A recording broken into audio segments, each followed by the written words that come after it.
The collection was donated in 2003 and came in a number of consignments. Some of the material was actually dropped off to the collection by Kylie's parents, Ron and Carol Minogue.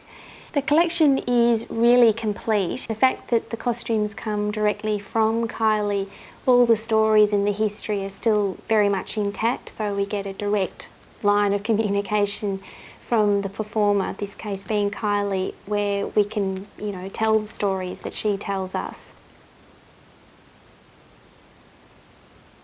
The museum dress is significant for quite a number of reasons. The fact that it was actually created as a gift to the Art Centre, it became the signature image of the Kylie exhibition, which has gone on to tour around the UK as well as Australia. But also it shows her love of costume, and it also shows the fact that she's very aware of the stories that she's actually preserving by handing it over to a collection such as ours.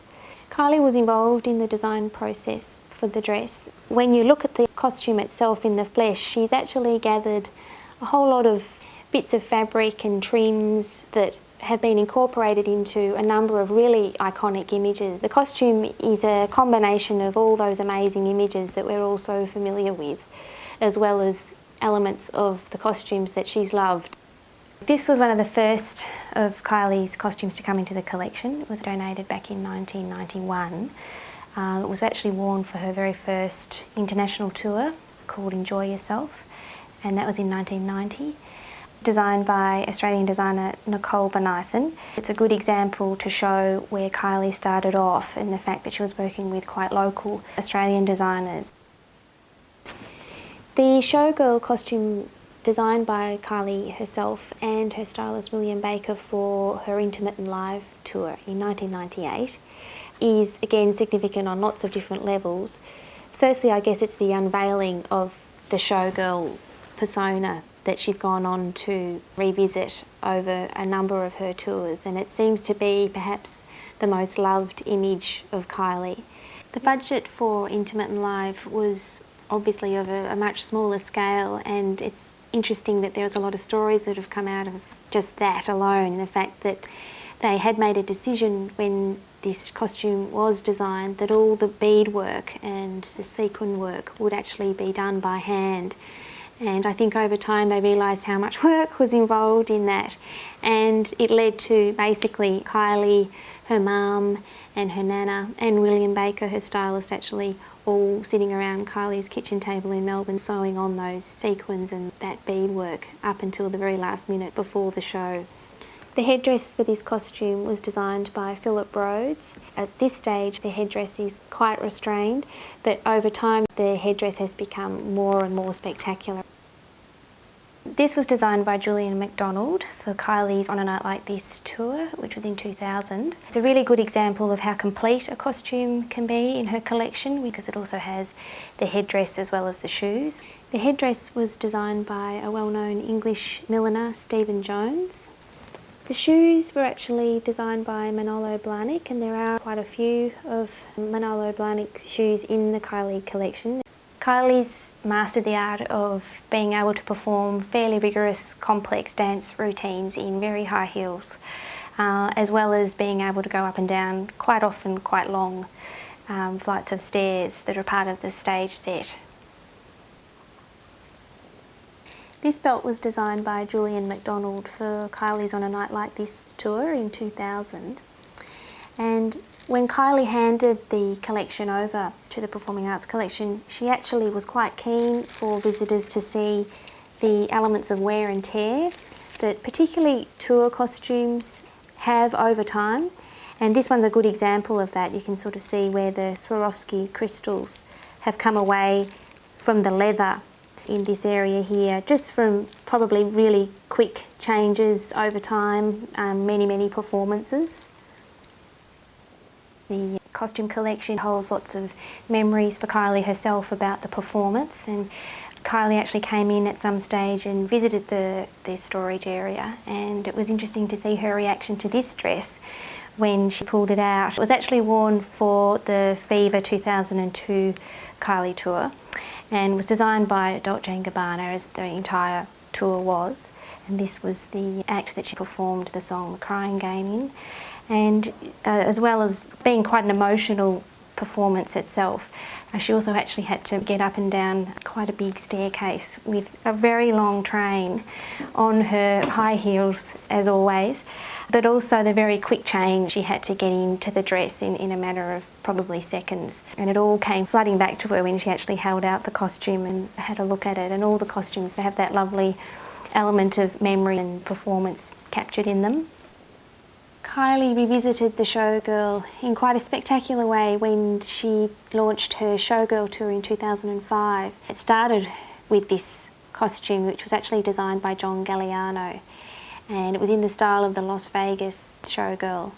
And again, it was very heavily beaded, but this time with Swarovski crystals, as well as quite an ornate headdress of ostrich feathers and quite a large and quite heavy bustle, which would have been quite difficult, I'd say, to move in and dance in.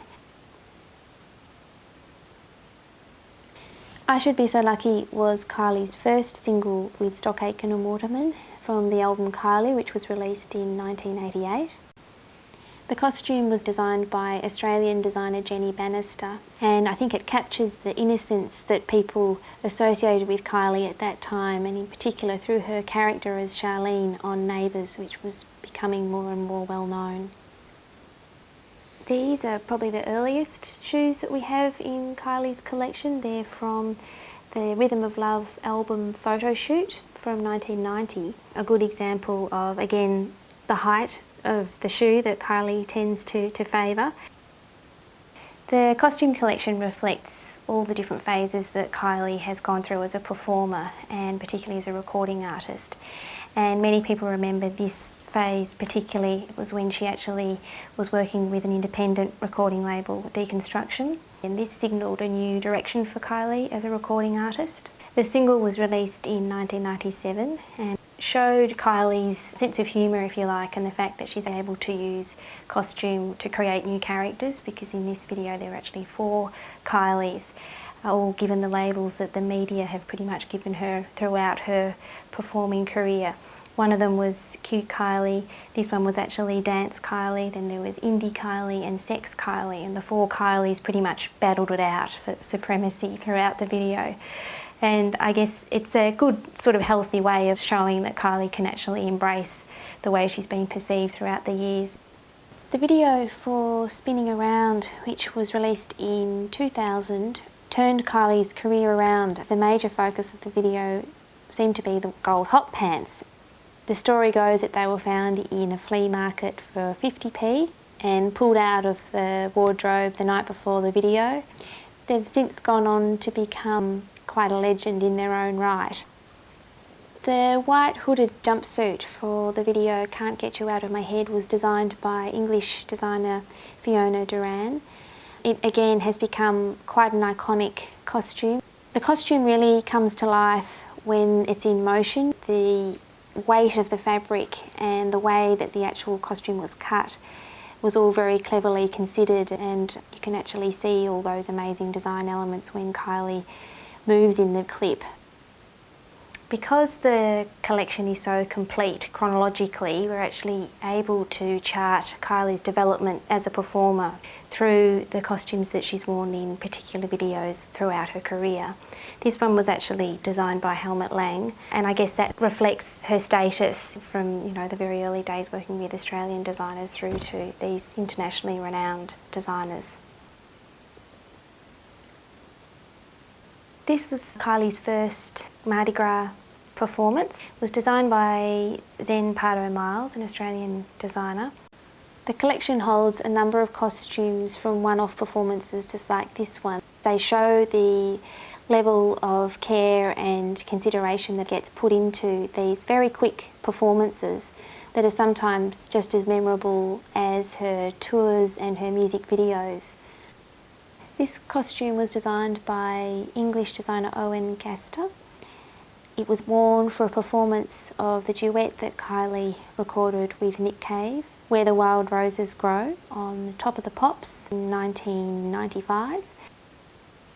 This costume was designed by Michael Wilkinson. For the closing ceremony of the Olympic Games in Sydney in 2000, Kylie performed her hit single On a Night Like This. Kylie wore this costume to perform a duet with Justin Timberlake for the Brit Awards in 2003. And there's a story that goes along with it that's actually relayed by the designer Julian McDonald.